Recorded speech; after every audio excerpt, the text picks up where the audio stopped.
परम पूज्य श्रीमद् जगद्गुरु रामानुजाचार्य स्वामी श्री श्याम नारायणाचार्य जी के कृपा पात्र युवराज स्वामी दिव्यांश आचार्य जी महाराज के YouTube चैनल को सब्सक्राइब जरूर करें एवं बेल आइकन ऑन करें। दिव्य नाम की महिमा बताए कि मैं दासी पुत्र था और भगवान के नाम का भजन किया तो बोले देवर्षि नारद बन गया। अच्छा, भगवान के नाम की कितनी महिमा है कि भगवान भी नहीं जानते। हम लोग कहते हैं ना, भगवान के नाम की महिमा क्या है कि भगवान भी नहीं जानते। बोले उसका प्रभाव, बोले भैया जैसे दवा को आप प्रेम से खाओ, हैं, जहर को आप लोग प्रेम से खाओ, खूब स्तुति करके खाओ तो भी अपना प्रभाव दिखाएगा, और अनजाने में खाओ तो भी अपना प्रभाव दिखाएगा। दिखाएगा कि नहीं दिखाएगा? औषधि आप जान करके खाओ तो भी असर दिखाएगी, और अनजान में खाओ तो भी असर दिखाएगी। उसी तरह से भगवान का नाम है। भगवान का नाम बोले जान के लो या अनजाने में लो,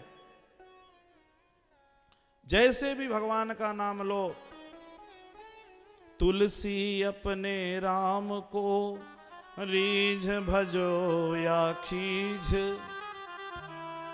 उल्टे सीधे जमत हैं भूमि परे पर बीज। बोले हे तुलसीदास जी कहते हैं कि भैया अपने राम को चाहे रीझ करके भजो, प्रसन्न हो करके भजो, या खींच करके भजो, गाली दे करके भजो, बोले वही फल होगा। बोले पृथ्वी में कैसे भी बीज को डाल दो, चाहे उल्टा करके डालो चाहे सीधा करके डालो, लेकिन समय पे आने के बाद वो बीज अंकुरित अपने आप हो जाएगा, वो वृक्ष बन जाएगा। उसी तरह से भगवान का नाम है, कैसे भी लो, कैसे भी जिस प्रकार से चाहो। बोले नाम के प्रति भाव कब जमेगा? बोले नाम के प्रति भाव तब जमेगा जब आप जीवन में सत्संग करोगे। बिना सत्संग के भगवान के प्रति, भगवान के भक्तों के प्रति अथवा भगवान के कथा के प्रति प्रेम नहीं उपजता है। इसीलिए तो हमारे यहाँ आचार्य लोग अनुसंधान करते हैं प्रातः कालीन में, क्या? सत्संगात भव निस्पृहो गुरुमुखा श्रीसम प्रपद्यात्मवान, प्रारब्धम परिभुज्य कर्म शकलम प्रक्षिण्ण कर्मांतर। बोले कि सत्संगात, बोले सत्संग करने से क्या मिलेगा? बोले रोज सत्संग में जाएंगे, रोज भगवान की कथा सुनेंगे, पता नहीं कौन सी बात हृदय में बैठ जाए, पता नहीं कौन सी अच्छी बात हमारे हृदय में बस जाए, कौन सी ठाकुर जी की लीला अपनी तरफ आकर्षित कर ले, हमको पता नहीं है कि नहीं। और बोले जो अच्छी बात हमारे हृदय में आ जाएगी तो हमारा मंगल हो जाएगा, हमारा कल्याण हो जाएगा। लेकिन भैया उसके लिए बोले ध्यान से कथा सुनना पड़ेगा। सत्संग में जा करके बोले कि केवल और केवल प्रभु की ही चरित्र सुनना पड़ेगा, और जो कथा में सुनो उस पर दृढ़ भरोसा रखो। इसलिए हमारे यहाँ कहते हैं भगवान के नाम पर, भगवान के कथा पर और आचार्य की बातों पर दृढ़ भरोसा होना चाहिए।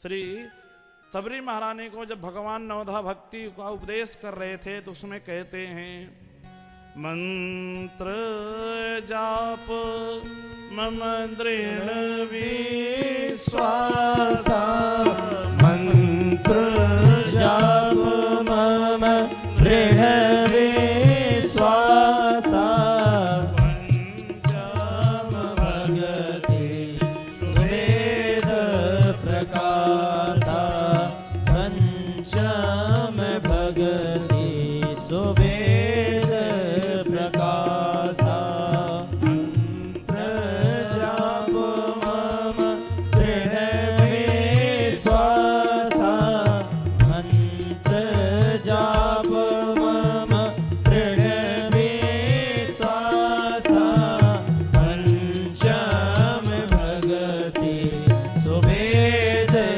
प्रकाश, सुवेद प्रकाश, सुवेद प्रकाश। भगवान के नाम पर और आचार्यों के बात पे दृढ़ भरोसा हो। हम कथा सुनने जाएं, अगर हम भरोसा कर लें आचार्यों की बात पर तो अवश्य ही हम इस भाव से तर जाएंगे।